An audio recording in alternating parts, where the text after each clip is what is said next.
شاہ عطار پر ہر آن رحمت کی نظر رکھنا، شاہ عطار پر ہر آن رحمت کی نظر رکھنا، کرے دن رات یہ سنت کی خدمت یا رسول اللہ۔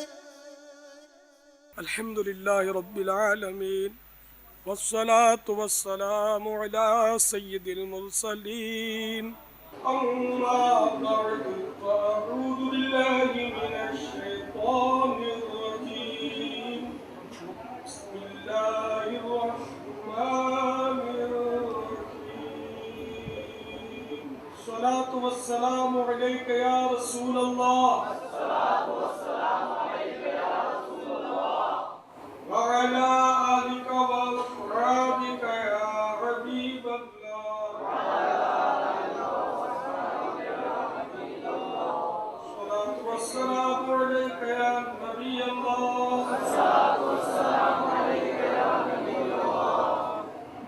وعلى آلك وأصحابك يا نور الله،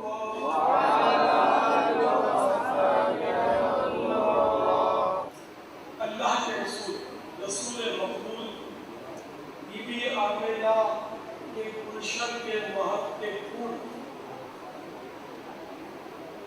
عز و جل رسول اللہ تعالی علیہ وسلم رضی اللہ تعالی عنہ کا فرمانے گرامی ہے، مجھ پر درود شریف پڑھو، اللہ تعالی تم پر رحمت بھیجے گا۔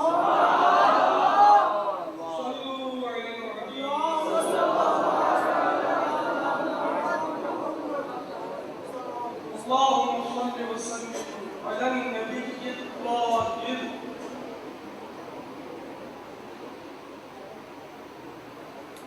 مجھے پیارے پیارے اسلامی بھائیوں، ابھی میں نے درود پاک پڑھا، اللهم صل وسلم على النبي الطاهر،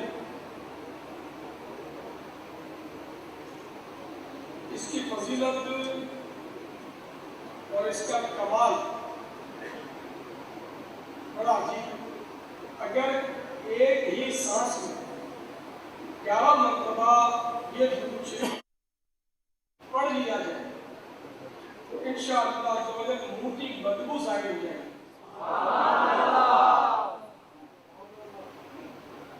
ایک ہی سانس میں پڑھنے کا طریقہ یہ ہے کہ پہلے آہستہ آہستہ سانس پھیپھڑے میں جمع کریں، سانس لیتے جائیں یہاں تک کہ آپ سانس مزید لینے کی گنجائش نہ رہے۔ اب آپ یہ درود شریف پڑھنا شروع کریں، سانس چھوڑے دیں، ایک سانس میں 11 مرتبہ درود شریف پڑھ لیں، اگر منہ میں بدبو ہوئی تو انشاءاللہ اس کی برکت سے دور ہوگی۔ میٹھے پیارے میرے اسلامی بھائیوں، ایک تو منہ کی بدبو دور کرنے کا یہ مدنی علاج ابھی آپ نے سنا، اور دوسرا طبی علاج یہ ہے کہ اگر منہ میں کوئی بدبودار چیز کھائی ہو، کچی پیاز، کچا لہسن وغیرہ، تو کچا دھنیا چبائیے، انشاءاللہ بدبو منہ کی دور ہو جائے گی۔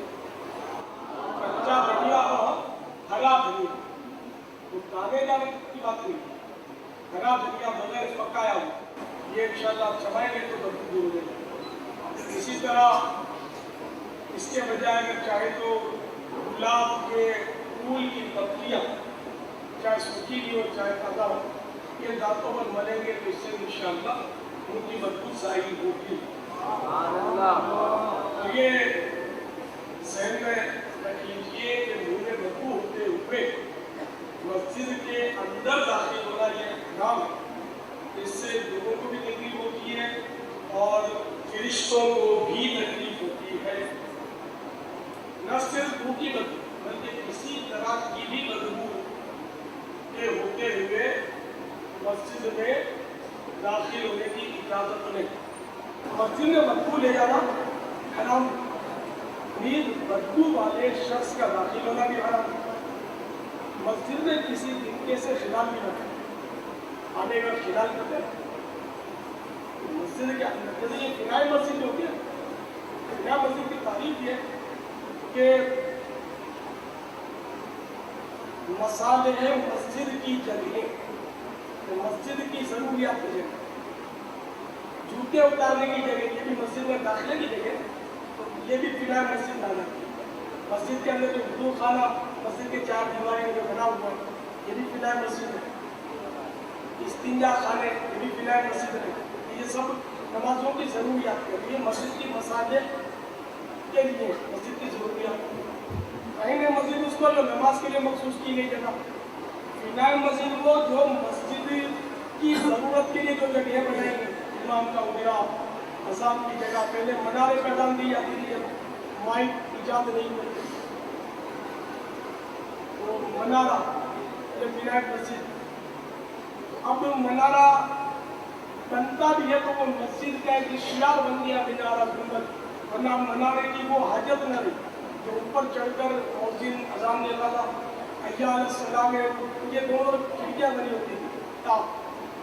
حی علی الصلاۃ میں وہ منارے کی کھڑکی سے باہر منہ نکال کر حی علی الصلاۃ, اور بائیں طرف منہ نکال کر حی علی الفلاح, تاکہ دور دور تک لوگوں تک آواز ہو. مائک نے یہ سارے آپ کے مسئلے حل کر دیے. اب اس کی عادت نہ رہی. صلو علی الحبیب صلی اللہ تعالی علی محمد. تو بہرحال یہ کہ فنائے مسجد میں تنکے سے خلال کیا تو کوئی حرج نہیں, عین مسجد میں نہیں کرنا, جبکہ بدبو نکلتی ہو. مگر سب کی بدبو نہیں نکلتی, جو تنکا یہ خلال کرنے کا عادی ہوگا اس کی نہیں نکلتی. الحمدللہ میری نہیں نکلتی, الحمدللہ. لیکن جن کی عادت نہیں ہے, کبھی کبھی خلال کرتے ہوں گے نا, ان کو ایسی بدبو نکلتی ہوگی کہ ان کا خود ان کو مزاق کرکرا ہو جاتا ہوگا, تنکا ڈالتے ہوں گے تو. اور بہت سا تجربہ ہوگا, مجھے بتانا نہیں کہ میری بدبو نکلتی ہے, یہ بھی اچھی بات نہیں ہے نا, یہ نکلتی ہوگی. تو اس لیے پھر آپ عین مسجد میں نہیں نکالنا, دوسرے کے سامنے اس کو بدبو پہنچے اس طرح بھی یہ کام نہیں کرنا, بلکہ ویسے ہی دوسرا دیکھ رہا اور وہ آپ تنکے اس میں دانتوں میں گھما رہے ہیں, بوٹیاں کھینچ رہے ہیں, تو یہ آدمی کو گھن آتی ہے. تو ایسا کام نہیں کرنا چاہیے جس سے مسلمانوں کو گھن آئے, کہ ایک طرح سے اس کو تکلیف ہوتی ہے, ایذا ہوتی ہے, بولتا نہیں ہے لیکن ظاہر ہے کہ پریشانی ہوتی ہے, آپ کو بھی ہوگی. اب آپ کے سامنے کوئی بیٹھا ہے اور یہ تنکے سے وہ نکال رہا ہے, پھر وہ ریشہ اٹھاتا ہے, پھر ملتا ہے, پھر یوں پھینکتا ہے, تو آپ کو کیسا عجیب سا لگے گا. یا ناک میں انگلی گھما رہا ہے, یا کان کے اندر انگلی گھمائے جا رہا ہے, یا بدن کا میل اکھیڑ کر باتوں کی عادت ہے, میل اکھیڑیں گے کھجا کر پھر یوں دیکھیں گے سب کے سامنے. کتنی مطلب توبہ, تو کتنی مطلب متلی آتی ہے آدمی کو, کراہیت ہوتی ہے. تو ایسی کوئی حرکت لوگوں کے سامنے نہ کی جائے. یہ بھی بہت کام کے آپ کو مدنی پھول دے رہا ہوں میں, اس سے آپ کا وقار جو ہے نا یہ بحال رہے گا, آپ کا امیج قائم رہے گا. اگر عوام کے سامنے آپ اس طرح کریں گے نا, لوگ آپ سے دور بھاگیں گے, پھر آپ کی اچھی اچھی باتیں بھی سننا پسند نہیں کرے گا. گندا آدمی ہے, اس بیوقوف کو اتنا پتا نہیں کہ سب کے سامنے ناک میں گھماتا ہے انگلیاں اور نکال کے دیکھتا ہے, کان کا میل نکال کے سب کے سامنے دیکھتا ہے. بلکہ نکالنا بھی نہیں چاہیے, مجبوری ہے, کبھی خارش اٹھتی ہے تو تھوڑا بہت وہ ایک دم خارش کر لی مجبوراً تو ٹھیک ہے, لیکن انگلی کو دیکھے نہیں کم از کم. اور اگر زیادہ مجبوری ہے تو کان اندر کا کھجائیں بھی نہیں, کہ خالی کان میں انگلی گھمائیں گے تو بھی تکلیف ہوتی ہے. اور پھر یہ کہ وہ انگلی میں بدبو ہو جاتی ہے, یہ تو بالکل سبھی کو تجربہ ہوگا. تو اس لیے ایسی حرکت عین مسجد میں نہ کی جائے. نیز لوگوں کے سامنے بھی ایسی ہر چیز اب میں بتاؤں ضروری نہیں ہے, ایسی کوئی بھی ملتی جلتی حرکت ہو وہ نہ کی جائے. بعض لوگوں کی عادت ہوتی ہے کہ پردے کی جگہ کھجاتے ہیں سب کے سامنے, کتنی بری عادت ہے. توبہ استغفر اللہ, آگے پیچھے کہیں بھی نہیں, سب کے سامنے نہیں. کھجلی اگر ہو بھی رہی ہے تو احتیاط, ہاں سخت مجبور ہے وہ معذور ہے, کہ اس کو بہت اضطراب ہے, بے چینی ہے. انما الاعمال بالنیات, تو خامخواہ لوگوں کے سامنے کھجا رہا ہے, معاذ اللہ, تو یہ نہیں ٹھیک.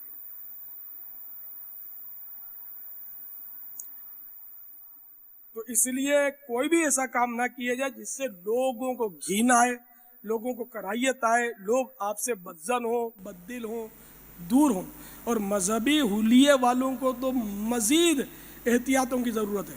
اگر عقل سلیم جس کو ملی ہو نا، عقل سلیم اور خوف خدا، وہ اپنا راستہ خود ہی بنا لے گا کہ مجھے کس وقت کیا کرنا چاہیے اور کس وقت کیا بولنا چاہیے۔ ہمیں تو واقعی بڑا آزمائش ہے کہ یہ نہیں سمجھ آتی کہ کس وقت کیا بولنا چاہیے، نہ یہ پتہ چلتا ہے کہ کس وقت کیا کرنا چاہیے۔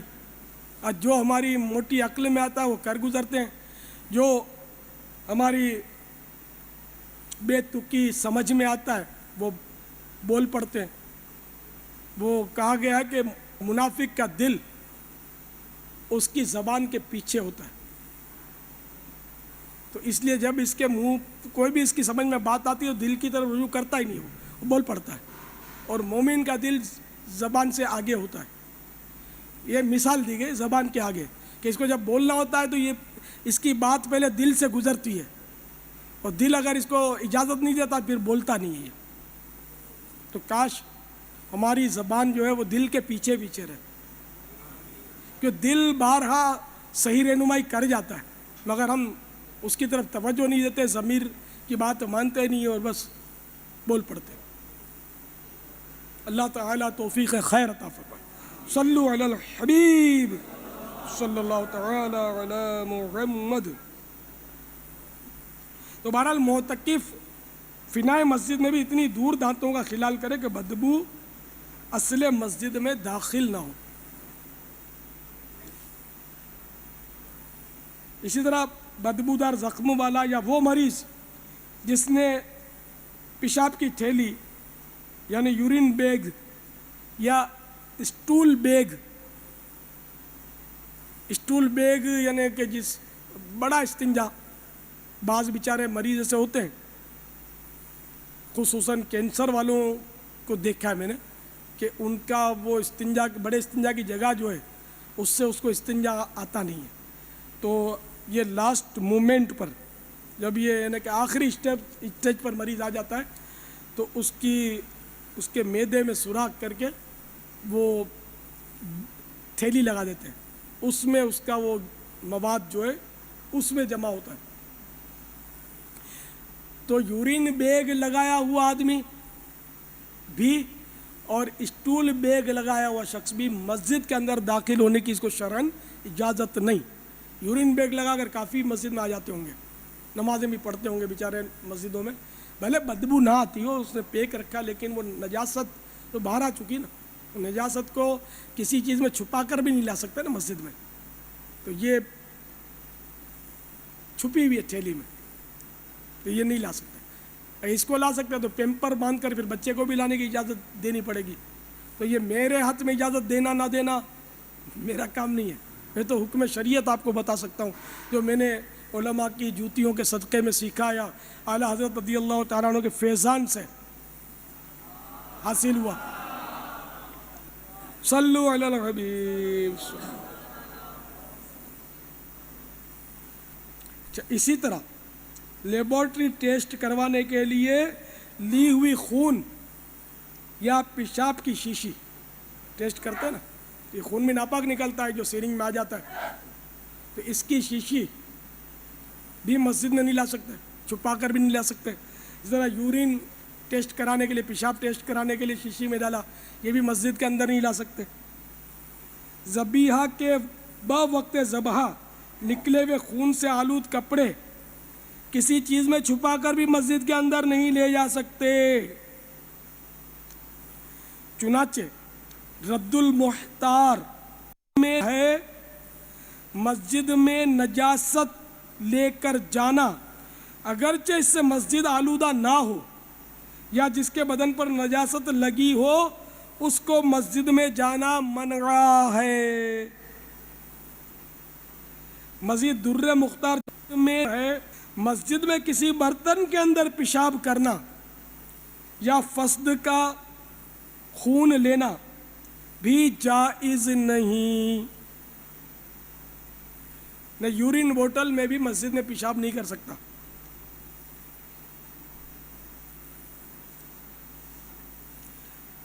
تو یہاں بقرعید میں تھوڑا آزمائش ہو جائے گی